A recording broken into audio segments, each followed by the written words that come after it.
एक ऐसी लाइन जिसपे हनुमान जी का पूरा जीवन डिपेंड करता है। जब मैं समझ रही थी ना इस लाइन को, तो मुझे तो बहुत कुछ सीखने को मिला था। तो चलिए बताती हूँ कि आखिर वो लाइन है क्या।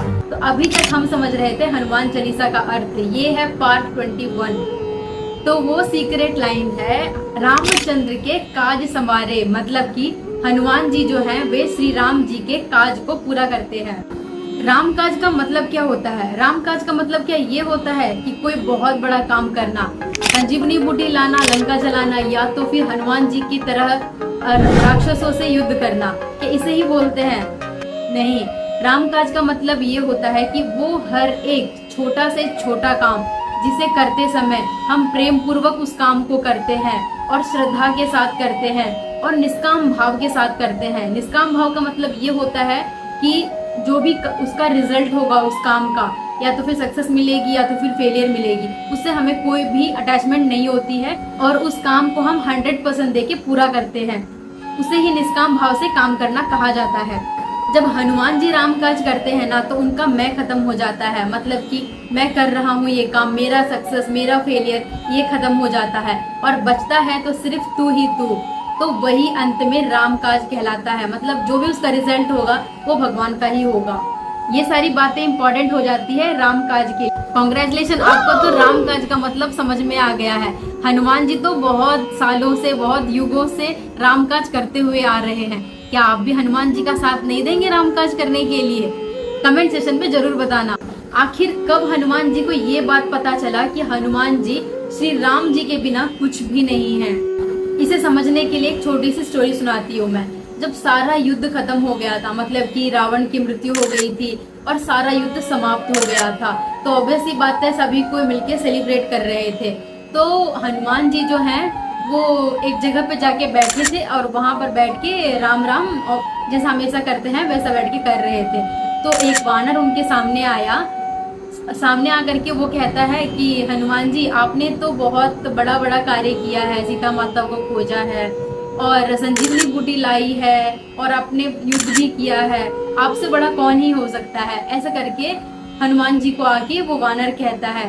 तो हनुमान जी जो है वो मुस्कुरा करके कहते हैं कि ये सारे कार्य तो मैंने किए ही नहीं है। तो वो वानर पूछता है, क्या आपने नहीं किया है? आपने ही तो सारा कार्य किया था, हम लोगों ने तो दोनों आंखों से देखा था। ऐसा करके हनुमान जी को वो वानर कहता है।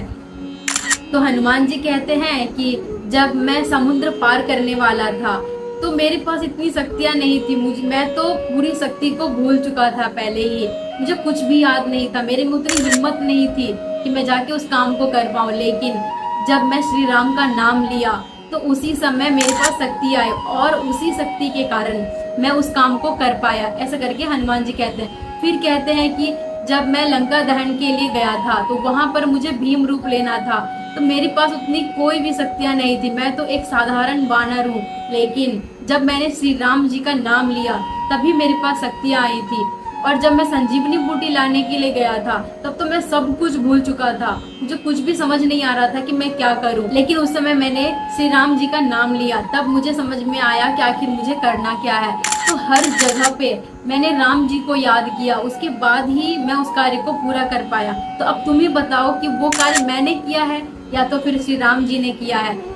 हनुमान जी कहते हैं कि देखो, मुझे तो यही समझ में आया कि जितना मैं श्री राम जी का बनता हूँ, मतलब कि जितना मैं श्री राम जी को याद करता हूँ और उसके बाद मैं कार्य करना स्टार्ट करता हूँ, तो मैं उस कार्य को अच्छी तरीके से कर पाता हूँ और मुझे कोई टेंशन भी नहीं रहती है। तब उस वानर को ये समझ में आया कि आखिर उस कार्य को किया किसने है। वो वानर ना हनुमान जी से एक और सवाल करता है कि हनुमान जी, आप इतना ज्यादा राम जी के प्रति समर्पित कैसे रहते हैं? जो भी काम आपको राम जी बोलते हैं आप फटाफट कर लेते हैं, आखिर कैसे कर लेते हो आप ये सारे काम?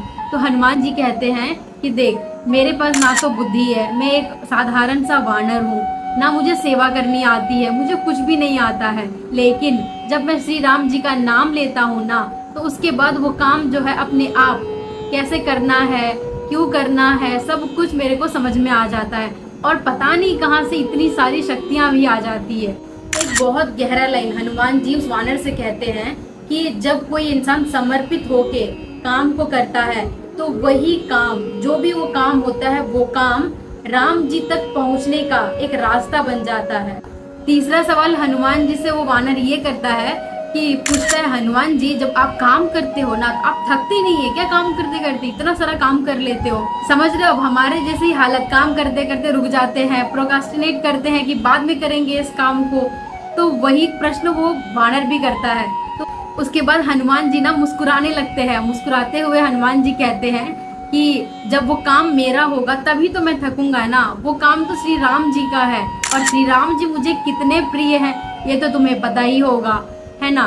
तो वैसे ही जैसे हम भी, जो हमारे फेवरेट इंसान होते हैं, उनके लिए हम रात रात भर जागने के लिए रेडी रहते हैं, और हमें ना तो कोई थकावट होती है और ना ही हम ये कहते हैं कि ये काम को बाद में करेंगे। तो वैसे ही हनुमान जी के लिए राम जी हैं। उस वानर के कारण तो आपने बहुत कुछ सीखा आज। तो इसी तरह से हनुमान जी से रिलेटेड वीडियोस मैं इस चैनल पे डालती हूँ, और यदि आपको हनुमान चालीसा नहीं आती है तो आप मेरे प्रीवियस शॉर्ट्स जो है उसको जाके देख सकते हैं, आपको समझ में आएगा। यदि कुछ डाउट्स होगा तो आप कमेंट सेशन में जरूर लिखना, और इतना कुछ समझने के बाद श्री सीताराम जरूर लिख के जाना कमेंट सेशन में। और किसी को हनुमान चालीसा नहीं आती है तो उसे इस वीडियो को शेयर कर सकते हैं। और एक और खास बात, जो भी वीडियो में आपने सीखा है लाइफ में इम्प्लीमेंट जरूर करके देखना, आपको भी बहुत मजा आएगा। मिलते हैं फिर हनुमान चालीसा के नेक्स्ट लाइन के साथ, तब तक के लिए श्री सीताराम।